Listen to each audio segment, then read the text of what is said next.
Hey guys, tonight we're taking a journey back in time. A delightful little tumble into the powdered, pomaded, and often perilously perched world of early modern European wigs. Imagine, if you will, strutting through the gilded halls of Versailles, sunlight glinting off your magnificent, towering periwig. You feel the weight, the sheer architectural marvel of it, sitting there like a fluffy, sometimes lopsided cloud on your head. Now, picture a gust of wind, or perhaps a sudden, enthusiastic bow, and the heart-stopping lurch as that meticulously crafted, often incredibly expensive, hairpiece begins its slow, inevitable slide towards the polished marble floor. The horror, the sheer indignity. You probably wouldn't survive this social faux pas with your reputation intact, let alone your wig. So, before you get comfortable, take a moment to like the video and subscribe, but only if you genuinely enjoy what I do here. And while you're at it, let me know where you're tuning in from and what time it is for you. Now, dim the lights, maybe turn on a fan for that soft background hum, and let's ease into tonight's journey together. You see, for centuries, from the late 16th century right through to the end of the 18th, wigs weren't just a fashion statement. They were a societal requirement, a political declaration, and, quite frankly, a biological necessity for many who had lost their natural locks to various ailments. Think syphilis, for instance, which was, shall we say, a rather popular companion in those days. But here's the rub. How did these elaborate, often incredibly heavy structures actually stay put? It wasn't like they had industrial-strength Velcro or super-adhesive spirit gum readily available. You're not just popping down to the local wig shop for a quick fitting and a tube of styling gel. No, you're dealing with human or animal hair, sometimes mixed with vegetable fibers, all artfully arranged over a frame of linen, silk, or even wire, perched precariously atop a head that was probably shaved or, at the very least, severely cropped for comfort and hygiene. The initial adoption of wigs, particularly the grand periwigs of the French court, brought with it a cascade of unforeseen engineering challenges. You might think, oh, it's just hair. But imagine lugging around what could literally be a pound or more of curled, powdered hair. It's like wearing a small, fluffy helmet made of somebody else's scalp. The very first wearers, those trend-setting aristocrats and courtiers, quickly discovered that their magnificent new adornments had a rather unfortunate tendency to go rogue. A sudden movement, a vigorous dance, or even a strong breeze could send a perfectly coiffed creation tumbling. This wasn't just inconvenient, it was humiliating. Your social standing could be measured, in part, by the unwavering stability of your wig. A wig adrift was a social disaster. Historians still argue whether the initial impetus for widespread wig-wearing was purely fashion or genuinely rooted in a need to conceal hair loss caused by prevalent diseases like syphilis and various scalp conditions.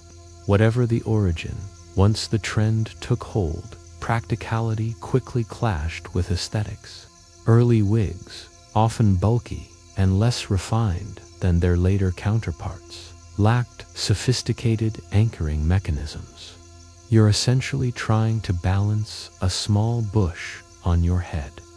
They were often hot, itchy, and, without proper ventilation, quite a breeding ground for lice and other delightful little creatures. So, while you're trying to look effortlessly grand, you're probably also scratching discreetly and hoping your wig doesn't decide to stage a spontaneous rebellion in the middle of a polite conversation. It's a delicate dance, this art, of wig wearing, a constant negotiation between gravity, vanity, and the ever-present threat of an itchy scalp. So, you've got this magnificent, often ridiculously large, wig, right? But how does it not just slide off your head like a melting ice cream cone on a hot summer's day? Well, the answer lies, in part, in the very foundation of these glorious hairpieces. You see, it wasn't just a pile of hair. It was an intricately constructed marvel of 18th century textile engineering. Think of it like a tiny wearable building, and the quality of its foundation dictates everything. The earliest wigs, especially those grand periwigs, often began with a caul, a kind of net or cap made from silk, linen, or sometimes horsehair. This was the wig's skeleton, providing structure and something for the individual strands of hair to be attached to.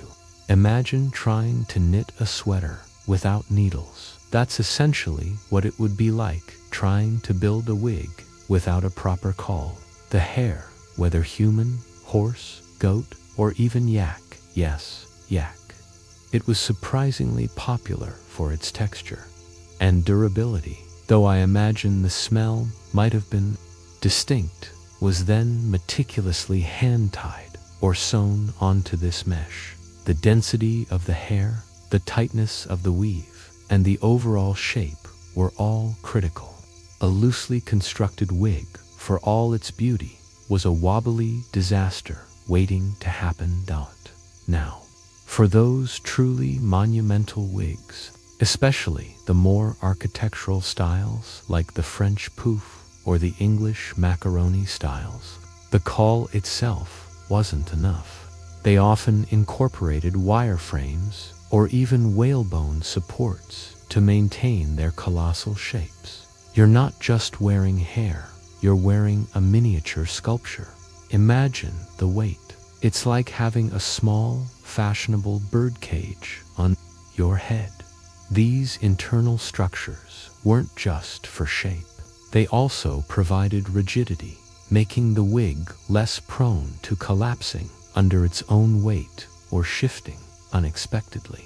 A well-constructed foundation meant the wig had a better chance of staying put, even when you executed a rather dramatic bow to the king or curtsied deeply to a duchess. The material of the hair itself played a role too.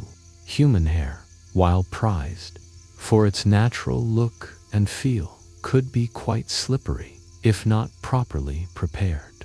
Animal hair, especially horsehair, tended to be coarser and offered more grip. This might sound counterintuitive, but think about it. Rougher textures tend to cling better. Of course, this also meant it could be itchier, leading to an endless cycle of discreet scratching under your magnificent powdered edifice.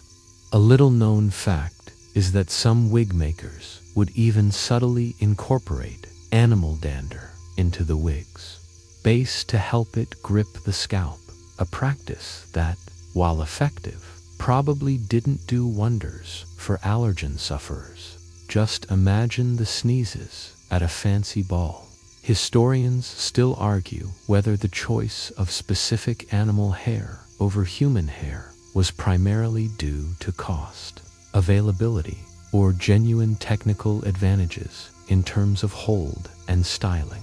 Whatever the reason, the core principle remained a stable base was paramount. Without a sturdy foundation, all the subsequent efforts to keep the wig from falling off would be futile.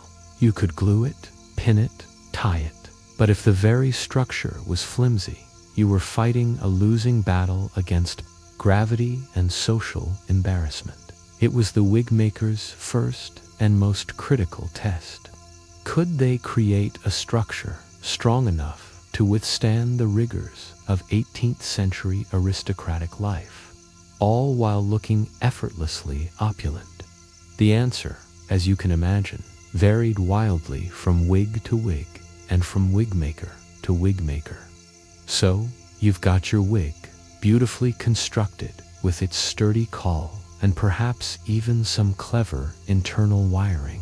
But here's the thing, even the most robust foundation isn't immune to the relentless pull of gravity, especially when you're executing a grand, sweeping bow or trying to navigate a crowded ballroom without knocking someone's powdered coiffure askew. This is where the truly creative solutions came into play. The sticky stuff, the goo, the things that were supposed to hold your hairpiece firmly in place without making it look like you'd glued a small animal to your head. Enter the world of adhesives and pastes. Now, don't imagine anything as sophisticated as modern spirit gum or medical-grade tape.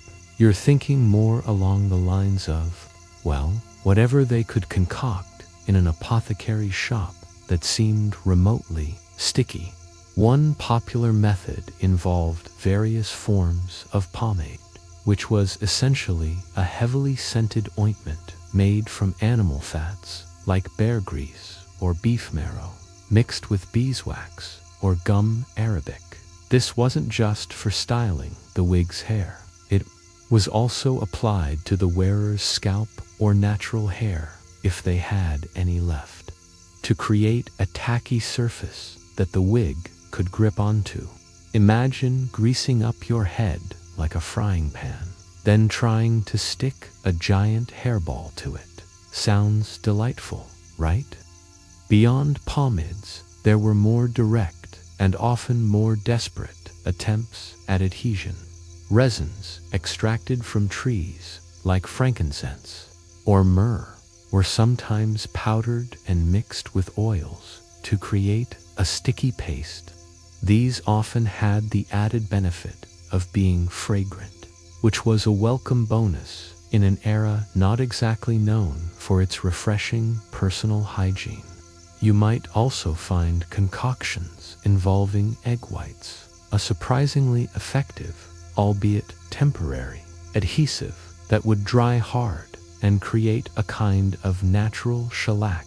The downside, any moisture, a bit of sweat, a sudden downpour, or even just high humidity could turn your egg-white glued wig into a slimy, collapsing mess. And the smell, once it started to decompose, well, let's just say it wasn't Chanel, no. 5.a particularly quirky tidbit involves the use of fish glue, derived from the swim bladders of fish. This was incredibly strong once dried, often used in bookbinding and fine woodworking. So why not wigs? The theory was sound, incredibly stronghold. The reality. Imagine spending an entire evening at court, your wig plastered to your head with fish glue, the slightest warmth, the subtle humidity, and you might start to detect a faint, briny aroma wafting from your headpiece. It might have kept the wig on, but it certainly wouldn't have won you any popularity contests on the dance floor. Historians still argue whether the occasional use of strong animal-derived glues like fish glue was a widespread practice or merely a desperate measure for particularly precarious wigs or in theatrical settings. The challenge with all these early adhesives wasn't just their efficacy, but also the inevitable discomfort and the potential for damage to the wearer's natural hair and scalp, constantly pulling at the hair follicles, trapping sweat and dirt underneath a tightly adhered wig, and then attempting to remove the sticky residue at the end of a long day often led to irritation, infections, and further hair loss. It was a vicious cycle. Lose hair, wear wig. Wig makes you lose more hair. It makes you wonder, sometimes, if the grandeur was worth the constant itching and the lingering smell of rancid bear grease. But for the sake of appearances, for the sake of social standing, early modern Europeans were willing to literally stick with it. All right. So, you've tried the greasy pomades, and perhaps even braved the fish glue. Your scalp might be feeling a bit violated, but your wig, theoretically, is somewhat attached. Yet, you're still not entirely confident that a sudden gasp of surprise or a vigorous head nod won't send your powdered masterpiece flying. This is where the unsung heroes of wig stability come into play. The humble pins, ribbons, and ties. These weren't exactly high-tech solutions, but in an era before super adhesives, they were absolutely critical. Let's start with pins. Not just any pins, mind you. We're talking about long, often sturdy, and sometimes surprisingly ornate wig pins. These were made of various metals, like brass or steel, and were designed to pierce through the wig's foundation, secure a bit of the wearer's natural hair if present, or even poke directly into the scalp for a truly locked-in feel. Imagine the sensation of several sharp objects subtly pressing into your head throughout the day. Charming, right? These pins weren't just randomly stuck in wig wearers, and their valets or hairdressers would strategically place them around the base of the wig, pushing them in at an angle to create tension and grip. Some pins even had small, decorative heads, making them almost like subtle jewelry, though their primary purpose was purely functional. A quirky tidbit: some reports suggest that wealthy individuals would have their wig pins made of silver or gold, not just for show, but because these metals were thought to have fewer adverse reactions with the scalp. Then there are the ribbons and ties. These were arguably more comfortable than pins, though perhaps less secure for extremely heavy wigs. Imagine thin silk ribbons, sometimes in matching or contrasting colors to the wig or outfit, sewn onto the inner edge of the wig's caul. These ribbons would then be tied securely under the chin, much like a bonnet, or around the back of the neck.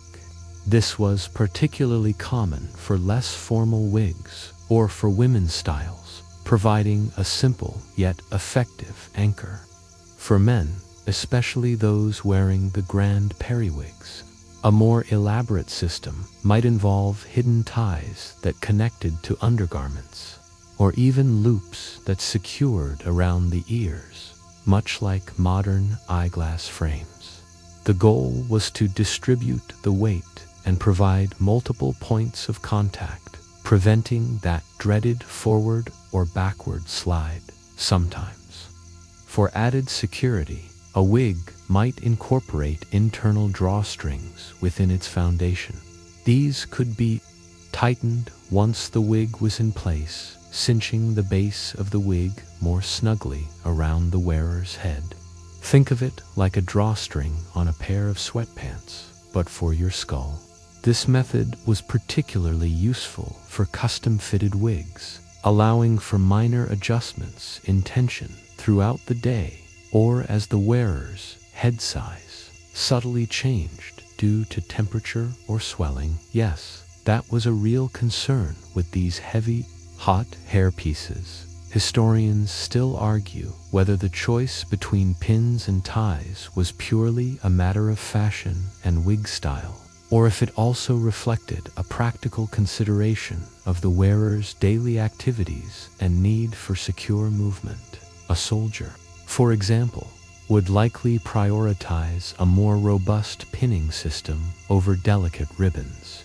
Regardless, the combination of these seemingly simple fasteners was a testament to the ingenuity required to manage the era's elaborate hairstyles. You're not just wearing a wig, you're essentially lacing yourself into it, hoping that no sudden movement will unravel your carefully constructed facade.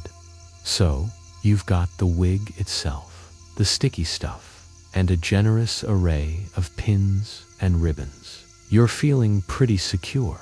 But what if your natural hair is too thin, too slippery, or simply not there? Or what if you want to protect your scalp from the constant friction and weight of that elaborate hairpiece? This is where the unseen heroes of wig wearing step in. The understructures and caps. These weren't just about comfort. They were often integral to the wig's overall stability, providing a reliable anchor point. Imagine a simple, thin linen or silk cap. This was probably the most common understructure. You'd pull this cap tightly over your natural hair, often after it had been shaved or closely cropped. This served several purposes. It kept your own hair neatly contained, prevented it from poking out awkwardly, and, crucially, provided a relatively stable, slightly grippy surface for the wig to sit upon. Think of it like a bathing cap, but for your wig. Sometimes, these caps would have small loops or reinforced sections specifically designed to allow wig pins to pass through without tearing the fabric, giving the pins something solid to latch onto besides your scalp. It also offered a thin barrier against the rougher textures of the wig's caul and any itchy animal hair. For those with little to no natural hair, or for particularly heavy wigs, more elaborate understructures might have been employed. A picture, a kind of padded skull cap, sometimes made of felt or even stiffened book. These offered more cushioning and a firmer base. Some were even custom fitted, providing a snug, almost helmet-like foundation. The idea was to create a consistent, reliable surface that wouldn't shift independently of the head. This allowed the wig maker to design the wig with the expectation of a perfectly round, stable platform. Rather than trying to account for the unpredictable lumps and bumps of an actual head of hair, it also helped distribute the often considerable weight of a large wig, preventing localized pressure points that could lead to discomfort or even headaches. A quirky tidbit that adds to the layered complexity of this era. Some undercaps, particularly for very elaborate court wigs, were actually integrated with a false front or hairline. This meant that even if your natural hairline was receding or uneven, the cap could provide a perfectly shaped, often powdered, forehead that the wig would then seamlessly blend into. It was like having a preset canvas for your hairpiece. This also meant that if your wig did shift slightly, it wouldn't immediately reveal your natural hair or lack thereof underneath, preserving the illusion.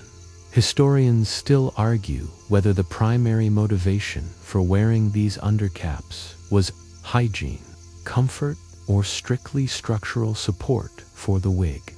It was likely a combination of all three. These hidden layers were rarely seen, yet they were foundational to the wig-wearing experience. Without them, the magnificent public display of powdered perfection would have been a much riskier, much itchier, and far less stable affair. You're essentially building a mini-fortress on your head, layer by painstaking layer, just to make sure your fabulous hair stays fabulous. All right, your wig is on, secured with pins, perhaps some fish glue, heaven forbid, and nestled snugly over a supportive cap. You're ready to face the world, or at least the ballroom. But what happens when you take it off? Because, let's be honest, you're not sleeping in that powdered monstrosity, at least not usually. This brings us to a surprisingly important aspect of wig stability: how these hairpieces were cared for and stored when not gracing their owner's head. Proper wig stands and storage weren't just about preserving the wig's appearance. They indirectly contributed to its longevity and, consequently, how well it stayed on when worn.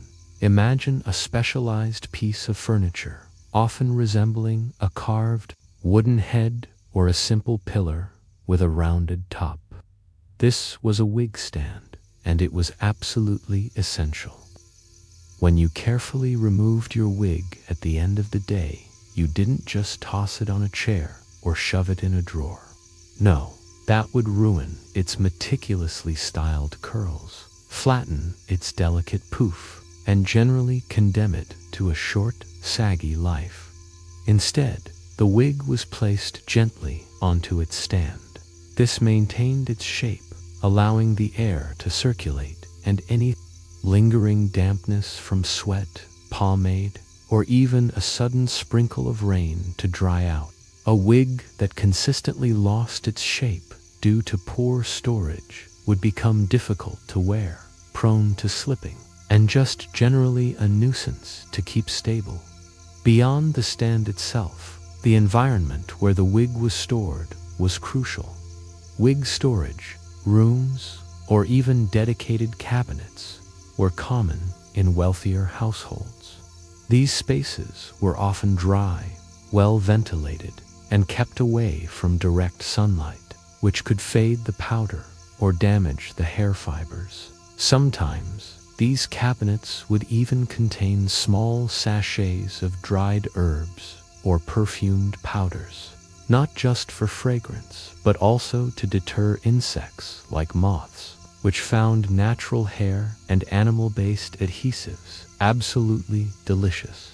Imagine the horror of reaching for your prize, periwig, only to find it riddled with tiny holes. The unfortunate victim of a nocturnal moth feast. That's a bad hair day of epic proportions. A quirky tidbit related to storage. For exceptionally tall or delicate wigs, some aristocrats had custom-built glass-fronted cabinets. These weren't just for display. They also protected the wig from dust and accidental bumps, preserving its structural integrity. It's like a personal display case for your hair, a testament to its value and the effort that went into maintaining its shape. A well-maintained wig, one that consistently held its form, was inherently easier to secure on the head. A wig that was constantly misshapen from being thrown haphazardly onto a dresser would require more pins, more desperate adhesive, and more fervent prayers to stay in place. Historians still argue whether the elaborate storage methods were driven more by the high cost of the wigs themselves or by a genuine understanding of how to preserve their delicate structures for repeated wear. It's likely a bit of both. The truth is, caring for a wig was an art form in itself, requiring diligence and specific tools. So, while you might not think of a wooden head as a direct method of keeping a wig on your head, its role in maintaining the wig's structural integrity over time was absolutely vital.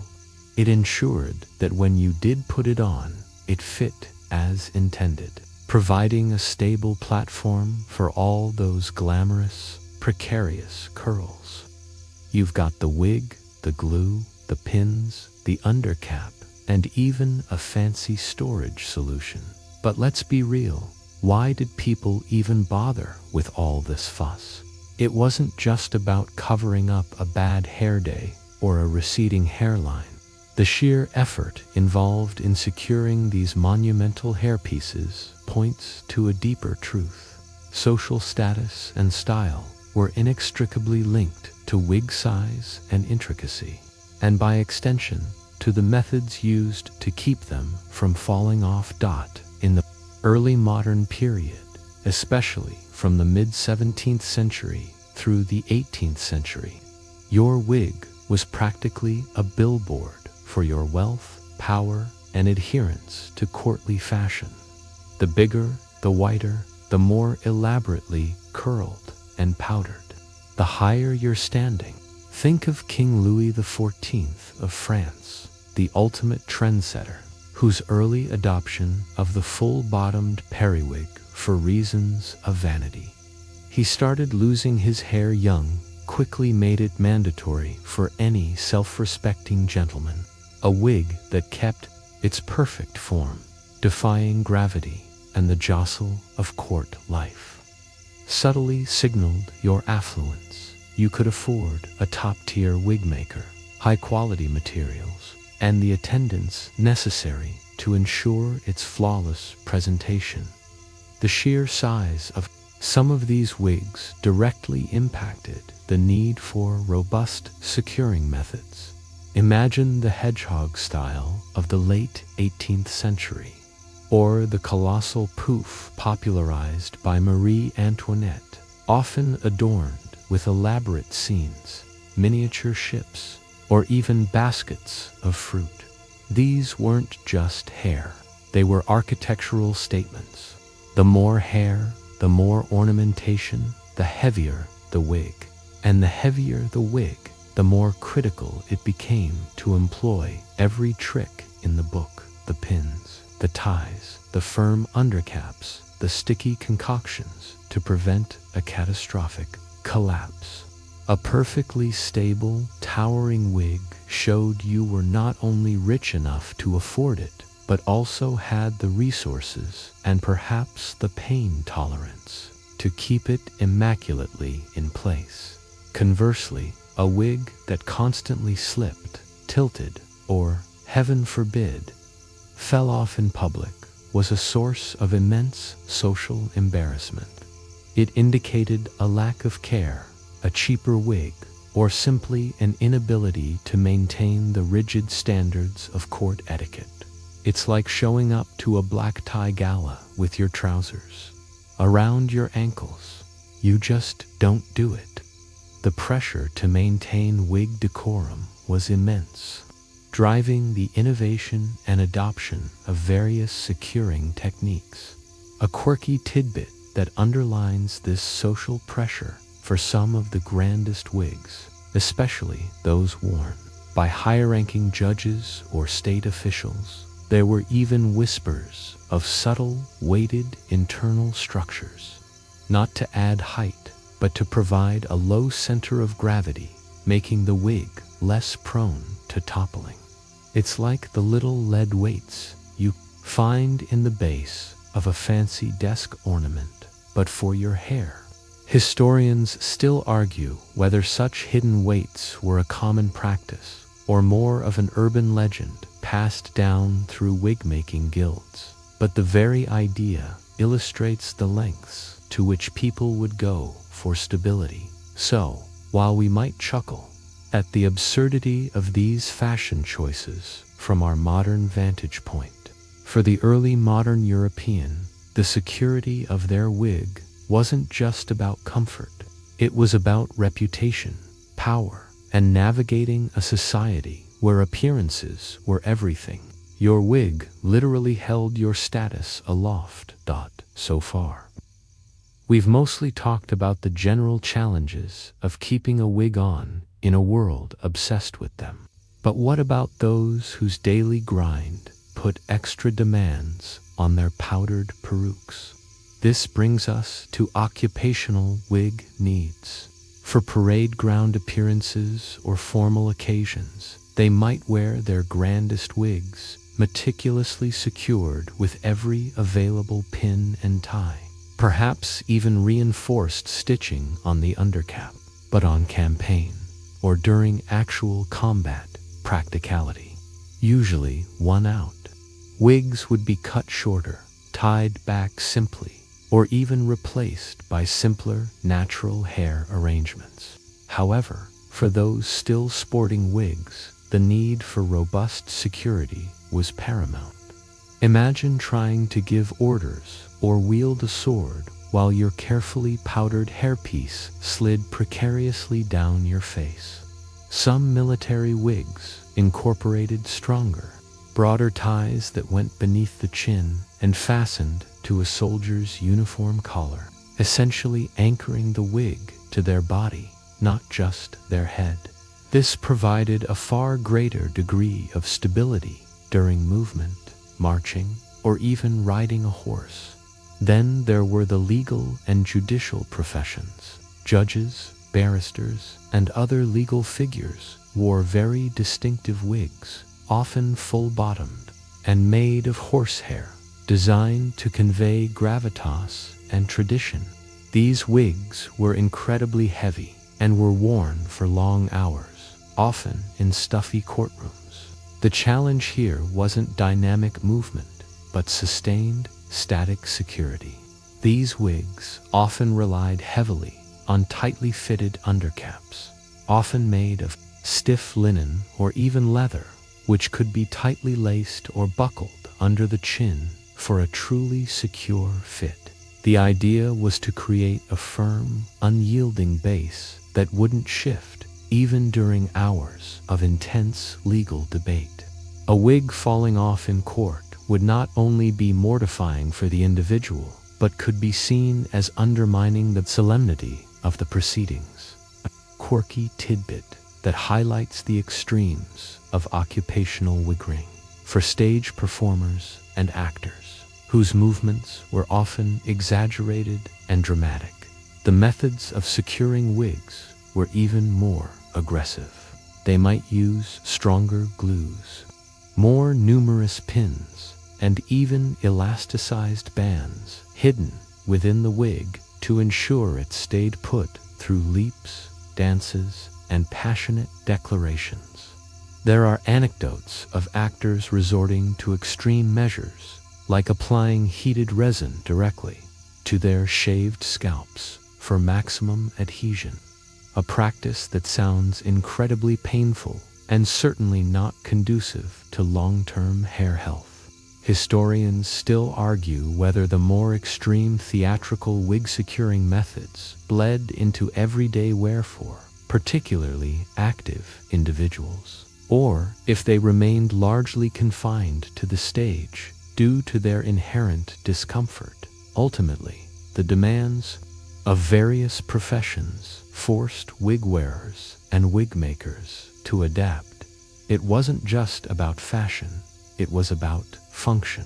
Whether it was a soldier needing his wig to stay put in the field, a judge needing his to convey unshakable authority in court, or an actor needing his to survive a dramatic tumble, the drive for stability was constant, pushing the boundaries of what could be endured in the name of a perfectly coiffed appearance. So, you've meticulously secured your wig, perhaps with extra ties, if you're a soldier, or a super tight undercap if you're a judge.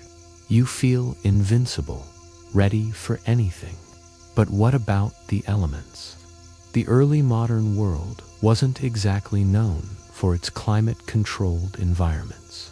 This brings us to a major antagonist in the wiggering saga: climate and environment, especially heat and humidity, which posed significant, often inescapable, challenges to wig stability. Imagine a sweltering summer day in London or Paris. The air is thick with humidity. Sweat is beading on your brow, and you're wearing a massive, powdered wig. The heat alone was enough to make anyone uncomfortable, but for a wig, it was a structural nightmare. High humidity caused the tightly curled and styled hair to lose its set, going limp and frizzy. This wasn't just an aesthetic problem. As the hair softened, the entire wig became less rigid, more prone to shifting and sagging. The carefully constructed poofs and cascades would begin to droop, making the wig less stable on its foundation. It's like trying to build a sandcastle when the tide is coming in. Your perfect creation slowly but surely loses its definition. And then there's the sweat. Oh, the sweat. Underneath that heavy, often tightly fitting wig and undercap, your scalp would be perspiring. This moisture was a double-edged sword. On one hand, it could soften any adhesive pastes or pomades you'd used, causing them to lose their tackiness and become slippery. Imagine your fish glue turning from a firm bond into a slimy, pungent mess. On the other hand, the combination of sweat and powder made from finely ground starch, usually wheat or rice, could create a pasty residue that was incredibly uncomfortable and, over time, could lead to skin irritation. A perpetually damp and shifting wig was not only prone to falling off, but also a breeding ground for unpleasant odors and, as we've touched on before, unwelcome visitors like lice. Wind was another formidable foe. A sudden gust, whether from an open carriage window or a particularly drafty grand hall, could lift, shift, or even completely dislodge a wig that wasn't sufficiently anchored for outdoor excursions, especially for those on horseback riders. Might use extra robust ties or even nets over their wigs to prevent them from being literally blown away. It's like wearing a very fancy, very expensive sail on your head, a quirky tidbit that demonstrates the struggle some wealthy individuals, particularly in very hot climates like the American colonies or parts of southern Europe, would have multiple, identical wigs, not just for variety, but to allow one to be aired out and restyled while another was being worn. This was a direct response to the impact of humidity and sweat, ensuring that a fresh, stable wig was always available. Historians still argue whether the invention of early ventilation systems in some wig designs, such as looser weaves or perforations in the caul, was a direct response to climate challenges or simply a side benefit of new manufacturing techniques. Ultimately, early modern Europeans were constantly battling the elements in their quest for wig perfection. The heat made them sag, the humidity made them limp, and the wind threatened to send them sailing. Keeping a wig securely on wasn't just about good design, it was a daily fight against the very forces of nature. So you've battled the humidity and the wind, and your wig, against all odds, remains steadfastly atop your head. Now, you must navigate the intricate dance of early modern society, where every gesture, every movement was scrutinized. This brings us to the immense pressure of public appearances and etiquette, where maintaining wig decorum was not just about comfort, but paramount to your social standing. Imagine attending a grand court ball. You are surrounded by hundreds of similarly coiffed individuals, all vying for attention, all performing the elaborate rituals of bowing, curtsying, and polite conversation. A wig that shifted even slightly, revealing a bit of your natural scalp or appearing lopsided, could draw unwanted attention and even whispers. It was a subtle but clear indication that you were either uncaring, slovenly, or worse, lacked the resources to maintain your appearance properly. The ideal was effortless grandeur, even if the reality was a constant internal battle against gravity and an itchy scalp. The very acts of formal etiquette posed specific threats to wig stability. A deep bow, for instance, could easily send a front-heavy periwig tumbling forward. A vigorous curtsy could cause a wig to slide backward, exposing the forehead. To combat this, wearers developed subtle techniques. You might see a gentleman strategically placing his hand near his wig during a bow, not to adjust it, but to subtly brace it. Ladies might hold their heads at a very specific angle during a curtsy, minimizing the chance of a slip. These weren't overt actions. They were graceful, almost imperceptible adjustments that became second nature to seasoned wigglers. The act of dancing, particularly the more energetic court dances, was another significant challenge. Imagine a minuet full of precise steps and turns, all while trying to keep a heavy, powdered structure from flying off. For this, the aforementioned ties and extra pins became absolutely indispensable. Some dancers might even have opted for slightly less elaborate, and thus lighter wigs for such occasions, prioritizing stability over maximum grandeur. A mainstream historical fact here is that the widespread popularity of dance manuals during this period often included sections on proper posture and deportment, which, while not explicitly mentioning wig security, implicitly guided movements to maintain overall composure, including that of your elaborate hair. A quirky tidbit that illustrates the public scrutiny. There were even polite, yet pointed, societal warnings about wig hygiene and stability. A loose strand of hair, a speck of powder falling onto your shoulder, or a wig that appeared to have been worn for days without fresh powder could earn you a reputation. This fear of social judgment undoubtedly pushed individuals to ensure their wigs were impeccably secured and presented.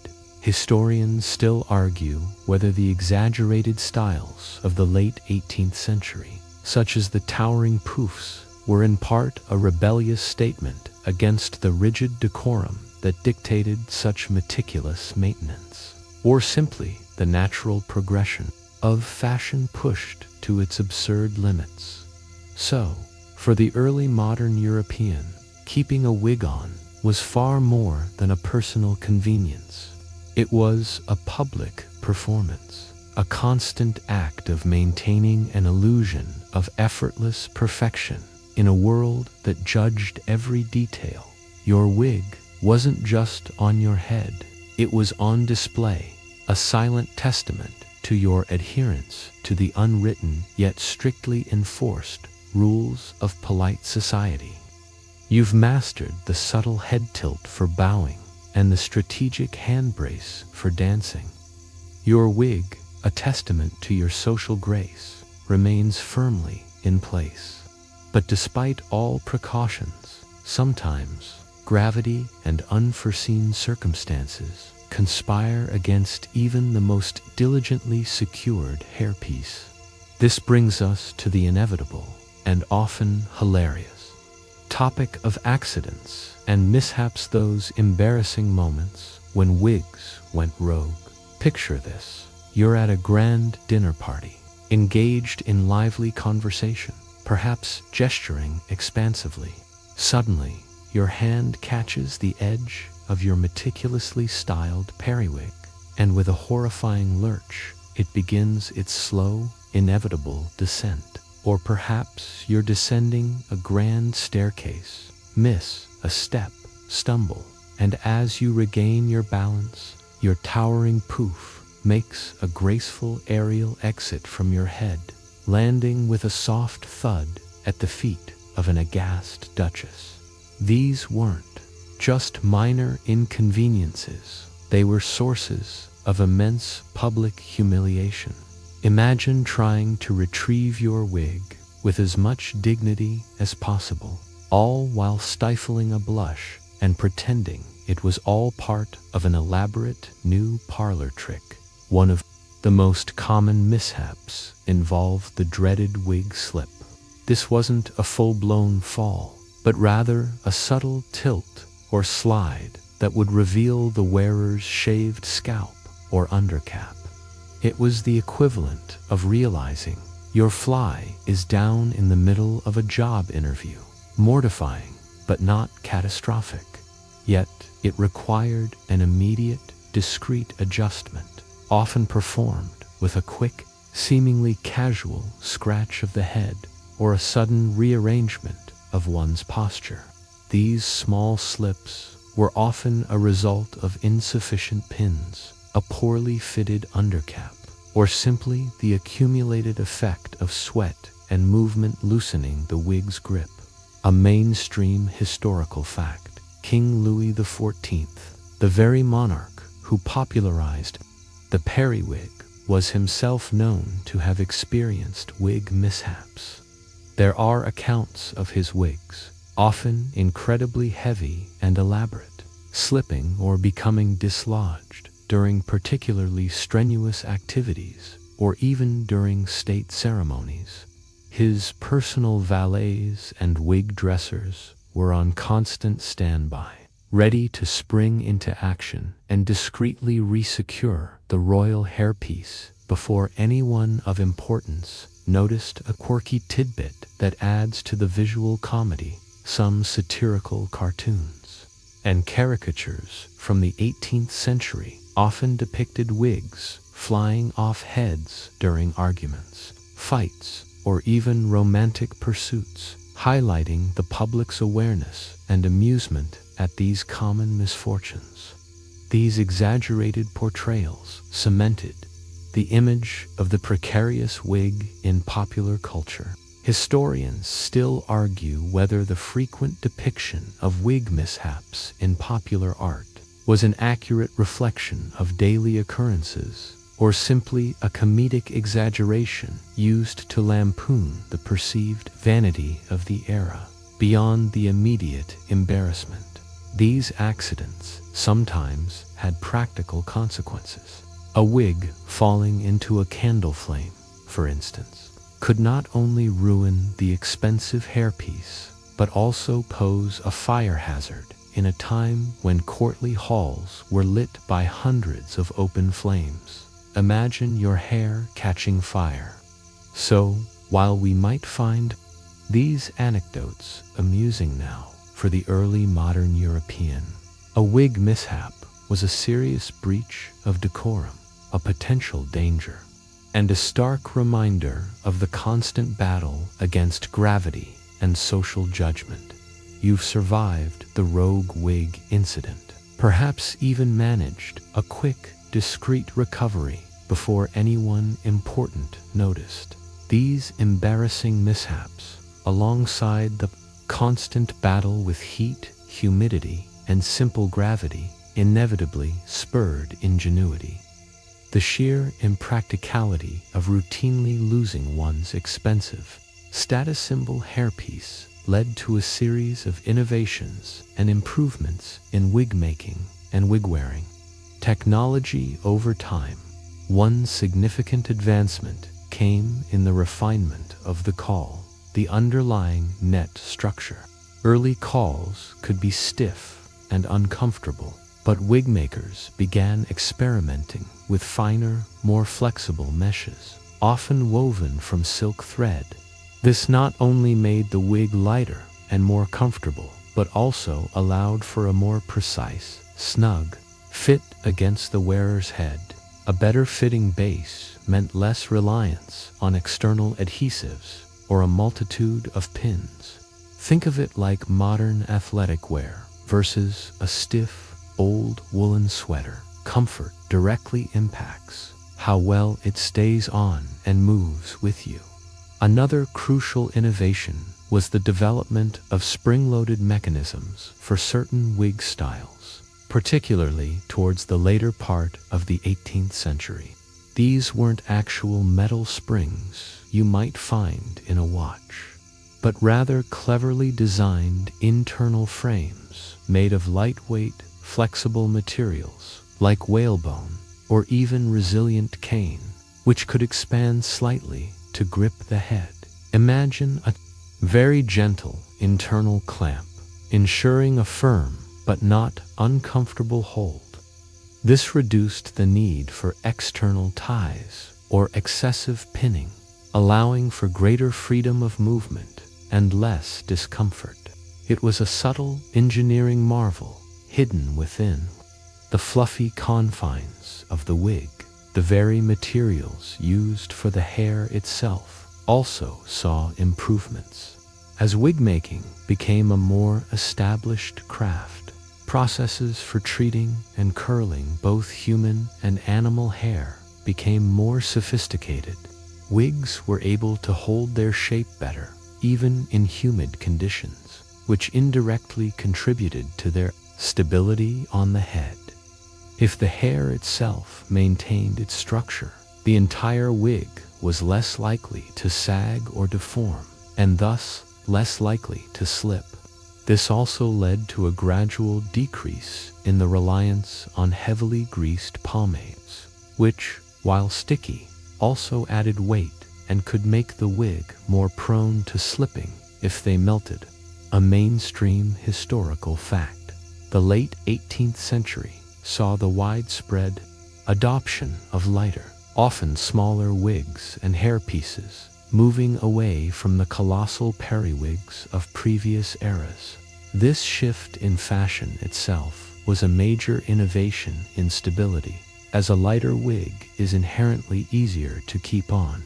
This change wasn't just about aesthetics. It was a practical evolution born from the difficulties of maintaining the larger styles. A quirky tidbit is the anecdotal evidence of wig adjusters, or wig engineers, emerging as specialized craftsmen.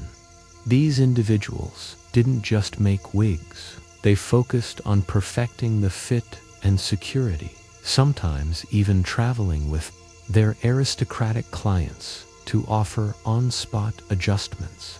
Historians still argue whether these dedicated wig engineers were a distinct profession or simply particularly skilled wig makers. Whatever their title, their existence points to the ongoing demand for better wig securing solutions. These continuous, often subtle, improvements gradually transformed the perilous act of wig wearing into a more manageable, albeit still elaborate, affair. So, the wig-wearing experience gradually became less of a constant battle and more of a manageable fashion choice, thanks to those clever innovations. But as the 18th century drew to a close and the 19th century dawned, a much more profound shift began to occur. One that would dramatically reduce the need for all those intricate securing methods, the decline of wig popularity itself. This wasn't just a stylistic whim, it was a socio-political earthquake that would eventually relegate elaborate wigs to courtrooms and ceremonial occasions. The French Revolution, which began in 1789, played an enormous role in this dramatic shift. Before the revolution, wigs, particularly the powdered, elaborate styles, were synonymous with the aristocracy, the very class that the revolutionaries sought to dismantle. To continue wearing a towering, powdered wig was to openly declare your loyalty to the old regime, a potentially life-threatening fashion statement in revolutionary France. Simplicity and naturalness became the new sartorial ideals, reflecting the revolutionary emphasis on equality and a rejection of aristocratic excess. Why would you bother with complex pins and glues when the very act of wearing a wig could lead to the guillotine? Even in countries not directly embroiled in the revolution, the republican ideals of simplicity and natural hair gained traction. In Britain, for example, while wigs didn't disappear overnight, their everyday use diminished significantly. Gentlemen began to favor their own natural hair, often cut shorter and styled in simpler, less formal ways, influenced by classical Greek and Roman aesthetics, which emphasized natural forms. This meant less need for the undercaps, the pins, the ribbons, and certainly less of the sticky pomades that were designed to hold heavy, artificial hair. It was a liberation, in a sense, from the tyranny of the periwig, a mainstream historical fact. William Pitt the Younger, the British Prime Minister at the turn of the 19th century, famously ceased wearing a powdered wig in daily life. opting for a simpler, unpowdered style of his natural hair. This act, while seemingly minor, symbolized the changing times and contributed to the decline of wiggering among the political elite. When the Prime Minister sheds his wig, others are sure to follow. A quirky tidbit that demonstrates the changing sensibilities. The production of wig powder, a massive industry in itself, plummeted. The demand for horsehair, yak hair, and human hair, once so valuable for wig making, significantly decreased. Wig makers, once highly sought-after craftsmen, had to adapt their skills or find new trades. Historians still argue whether the decline of wig popularity was solely a political statement, or if it also reflected a growing wariness among the populace with the discomfort and expense associated with maintaining such elaborate hairstyles. Perhaps people were simply tired of the constant itching and the fear of their wig flying off at an inopportune moment. So, while the innovations in wig-securing technology certainly made life easier for wig wearers, the ultimate solution to the problem of how to keep your wig from falling off was simply to stop wearing wigs altogether. Fashion, driven by seismic, political, and social shifts, proved to be the most powerful force of all, finally freeing heads from their elaborate, often precarious, powdered burdens. So, the wigs largely came off, and with them, the daily anxieties of pinning, gluing, and praying they stayed put. Yet, the brief but impactful reign of the wig didn't vanish entirely without a trace. The methods and ideas developed to keep these elaborate hairpieces from falling off left an interesting legacy in modern dress and even influenced our understanding of personal adornment. Think about it. The concept of an understructure to create a desired shape or provide a stable base for an external garment. While not for wigs, this idea persists in modern fashion. Consider the stiffening in a bridal gown, the internal boning in a corset, though thankfully much less restrictive now, or even the structured shoulder pads in a jacket. These are all distant echoes of the wig maker's call an internal wire. Frames designed to hold an external element in a specific, desirable shape, and often to prevent it from shifting. The principle of creating a stable foundation for an elaborate overlay is a direct inheritance from the wig era. Even the humble hairpin owes a debt to its wig-securing ancestors. While modern hairpins are usually smaller and designed for natural hair, their fundamental purpose to secure hair in a particular style or location is a direct lineage from the longer, sturdier wig pins used to anchor those massive perukes. The idea of strategically placed, discrete fasteners to hold an elaborate coiffure in place is a concept perfected during the wig age. You might not be piercing a caul, but you're still using a similar tool for a similar purpose. A mainstream historical fact that highlights this legacy is the continued use of wigs in specific ceremonial contexts. The legal profession in many Commonwealth countries, for instance, still wears traditional horsehair wigs. While modern versions are undoubtedly more comfortable and better secured, they represent a direct, unbroken line from the wig-wearing habits of the 18th century. Judges and barristers might not be using fish glue, but the necessity of keeping that wig firmly in place for hours in a courtroom still influences their design. A quirky tidbit that reflects the lasting impact: the very term periwig eventually shortened to wig, becoming a common household word. It's a linguistic legacy, a simplification born from widespread use. that demonstrates how deeply ingrained these artificial hairpieces became in the collective consciousness. Historians still argue whether the occasional brief resurgences of wig popularity in later centuries, like the elaborate styles of the Victorian era for certain occasions, were purely nostalgic fashion statements, or if they also incorporated some of the hidden stability techniques perfected during the 18th century.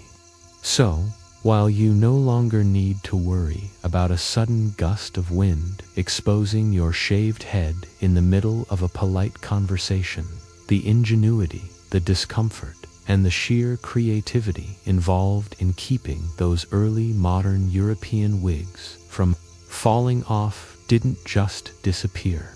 They quietly influenced fashion, design, and even our language, leaving a subtle, yet enduring, profoundly uncomfortable world of early modern European wigs and the Herculean efforts to keep them from tumbling. From greasing your scalp with bare fat to subtly impaling yourself with pins, from battling humidity to surviving social humiliation, the ingenuity was truly something to behold. This brings us to the enduring wig wisdom, a final reflection on the sheer determination and cleverness of our wig-wearing ancestors. What this historical deep dive truly reveals is humanity's unwavering commitment to appearance, status, and the prevailing fashion, no matter how inconvenient or uncomfortable it might be. They didn't have the luxury of synthetic materials, advanced adhesives, or climate-controlled environments. They worked with what they had: natural fibers, animal products, and good old-fashioned grit.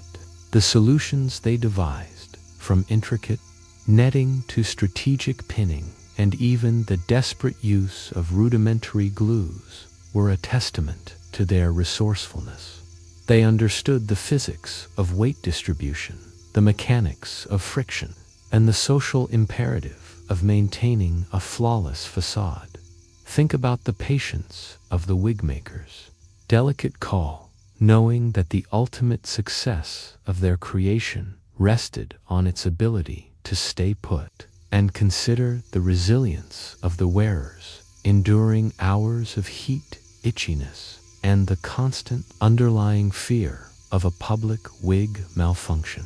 It makes you appreciate the relative ease of our modern hairstyles, doesn't it? Just a quick spray of hairspray, a few bobby pins, and you're generally good to go. A mainstream historical fact that encapsulates contexts. The fact that these traditions persist speaks to the deep cultural significance wigs once held, and the successful methods developed to ensure their stability allowed them to endure for centuries. It's not just a quaint historical curiosity. It's a living legacy, a quirky tidbit that puts a bow on our journey.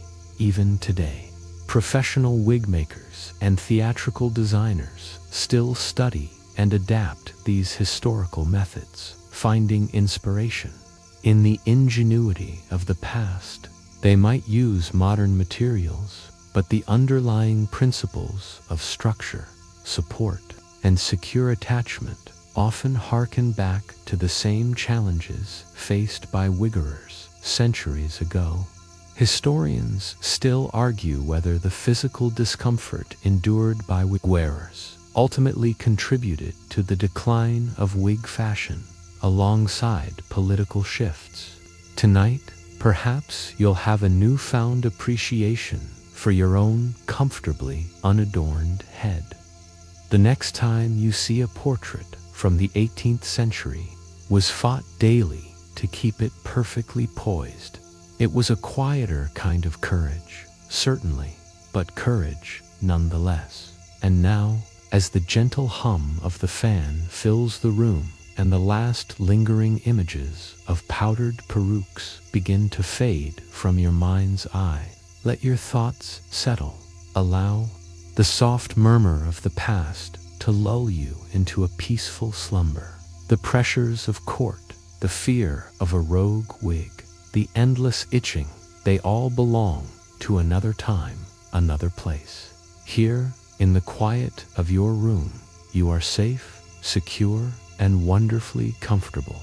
Feel the weight of your head on the pillow, light and unburdened. History is told. The journey is complete. Rest now, truly rest.